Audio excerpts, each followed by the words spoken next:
found Lex, can't they find the rest of us too? They've had control this whole time.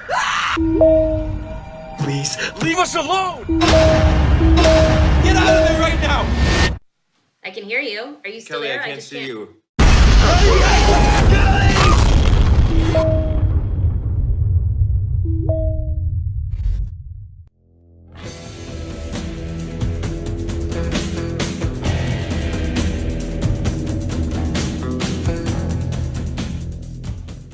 Hello once again, watchers of good movies. My name is Nick Pell, and this is my review of Unfriended Dark Web.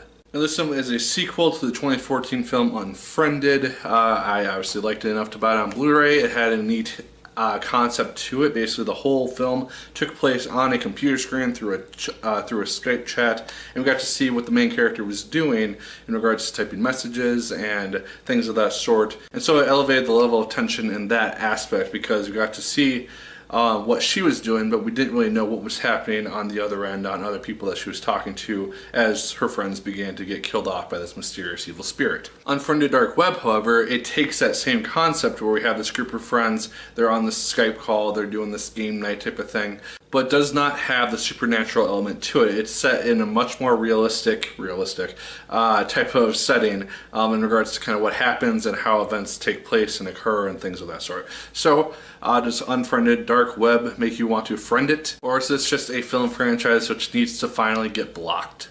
Let's find out. Now the main idea or the setup for this particular movie is that we have this guy named Matias, played by Colin Woodell, and he's been going to this cafe or this internet cafe to work on this software app that he's been working on to chat with his girlfriend who is deaf. It basically is able to translate images which he produces into sign language, and so he can say something into the computer screen. It'll use the messages which correspond with the words that it receives, and it'll show those messages so he can speak with his girlfriend that way.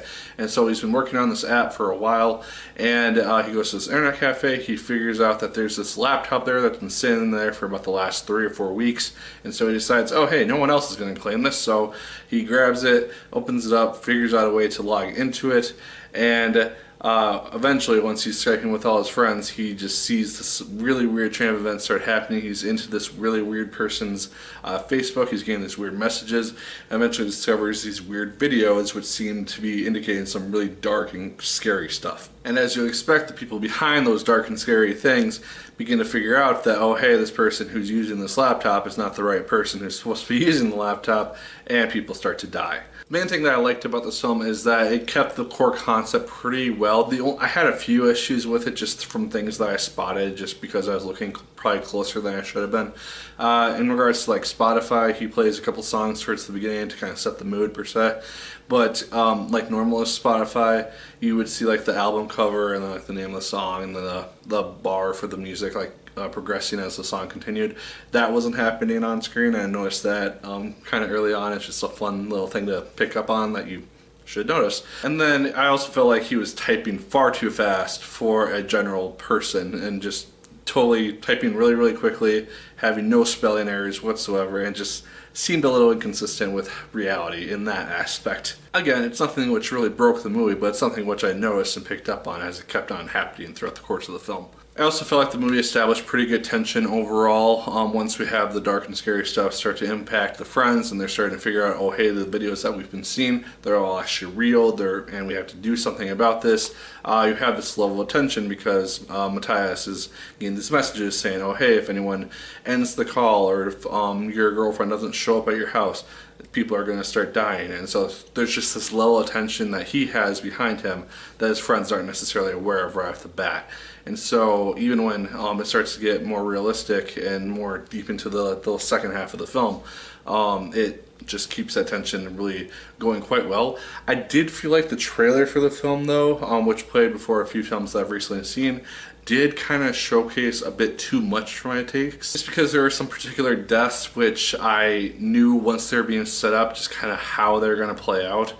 just because I remembered scenes from the trailer, and so I felt like that just kind of took away from certain aspects of the film. Like there's a part where a certain character has to choose between someone that she loves and her mother, and so you just kind of can know what's going to happen in regards to that based on trailer footage that we've seen. That being said, the friend that I saw this film with, she was very not affected by that because she didn't see the trailer for this film. So I think if you go into it blind, not having seen the trailer, you'll have a lot better of a time and have a few more jumps to you. I also thought that all the dark web stuff was really cool to see play out. There's a lot of exposition which kind of goes into it, which I found really interesting because I know very little about the dark web and have really little knowledge about it and no real desire to dive into it particularly. So I'm guessing most of what they dived into with this film and the software that they use and everything of that sort, it's probably all fictionalized and made for the focus of the actual film.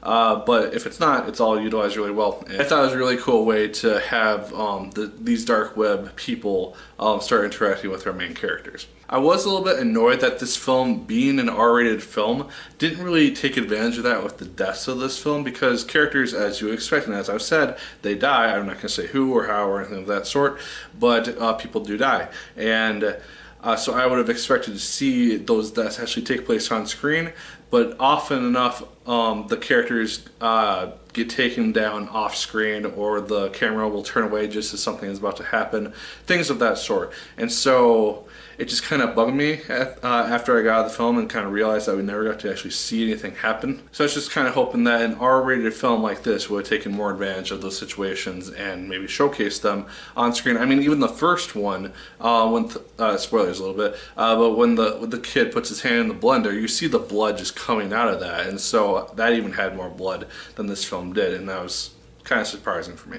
I do think that the ending is going to be a little bit divisive for some people. I have heard, or I saw a Collider video where they said that there might have been two different endings, and so if you've seen the film, you can probably guess what the difference is going to be with those.